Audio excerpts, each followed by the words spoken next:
To be Scott Oak tonight, two legends, Sidney Crosby, Bob Cole. This is going to be fantastic. No pressure, though, Scott. Take it away. Yeah, thank you, David. All I can do is screw this up, so I'll try to stay out of the way. Yes, no big deal in After Hours tonight. Just a couple of East Coast legends, that's all. We welcome the pride of Cole Harbour, Nova Scotia, Sidney Crosby, and the pride of St. John's, Newfoundland. In fact, the entire province of Newfoundland. But don't ever call it Newfoundland because it makes him and me crazy. Bob Cole celebrating 50 years of broadcasting excellence. So, Sid, let's start with you.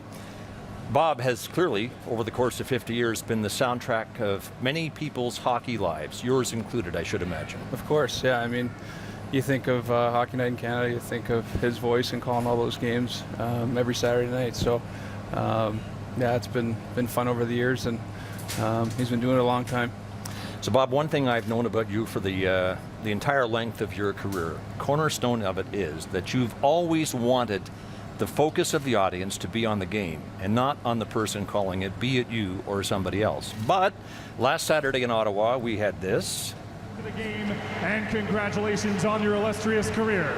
Félicitations, oh baby, what a run.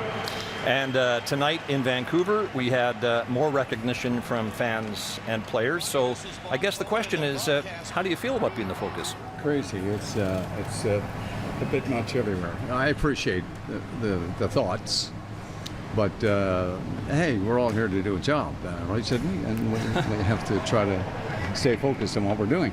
But it was nice, yeah, I've got to say.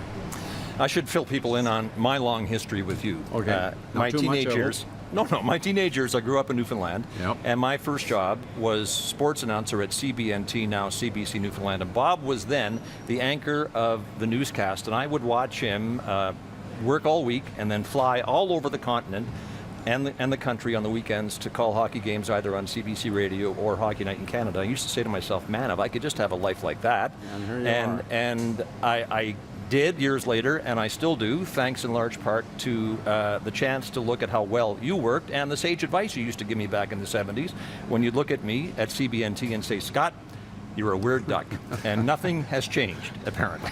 That's not right. He's great. Everybody knows. This is a great show you got going. I watch it at home. It's very late at night, early in the morning sometimes, and I think you've got a great things going. You've got a real star here tonight. Well, right? We do. We have two real stars here. So, Sid, let's get to your list of favorite Bob Cole calls, and maybe we should start with one of his signature expressions. It's got to be "Oh Baby," right?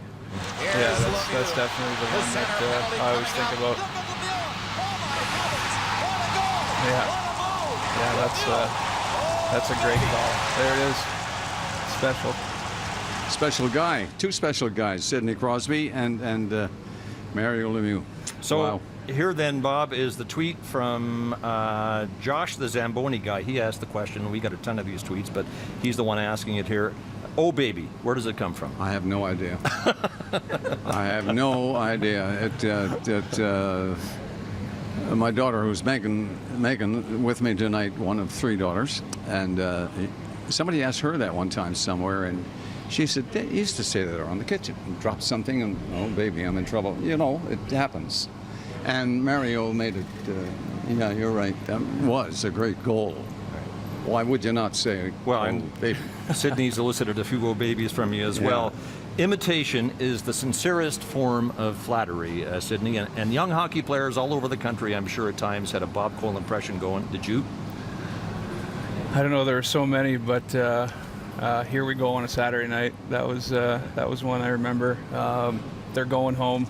Yeah, I know that was before I was even born, but yeah, there's so many. There's a great list of them there, though, and that passion that you brought to the game, I think we felt it watching TV every Saturday night, that's for sure. Thanks. Did you ever catch anybody doing a Bob Cole impression? No, in your presence?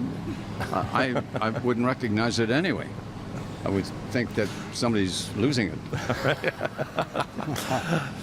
Sidney, another of your favorites. In 1993, you were only 5 years old, but this moment is burnt in your memory because it was a great moment by the team that you grew up cheering for. Before we roll it, let's have Sidney set it up. Yeah, so I was a Montreal Canadiens fan, and I remember that year, obviously they won the cup, but it was Eric Desjardins' overtime goal. His second crack at it, you could tell that it was coming, and the build up to it was pretty cool, but that's one that always stuck out in my mind too. That's a pretty good memory for 5 years of age. Let's have a look at it and listen.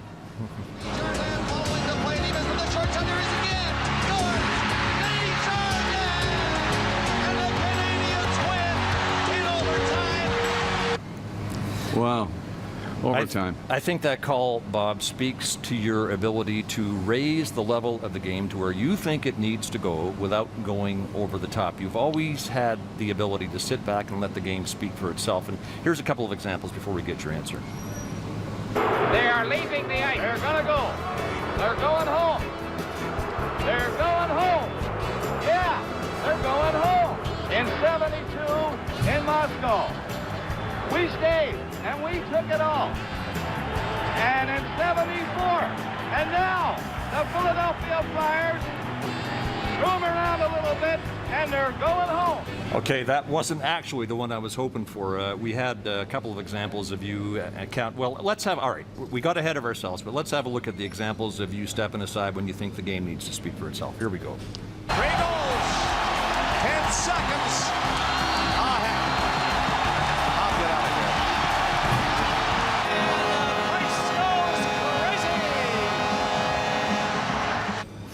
I always said you had to be a little crazy to do this job, Things happen like that. You don't think about, you don't think about making the move. You moved on that goalie in the last part of that third period. You just do it, right? All reaction, yep. So how important to you, I'm not Bob? that good, but Yeah. you know what I mean.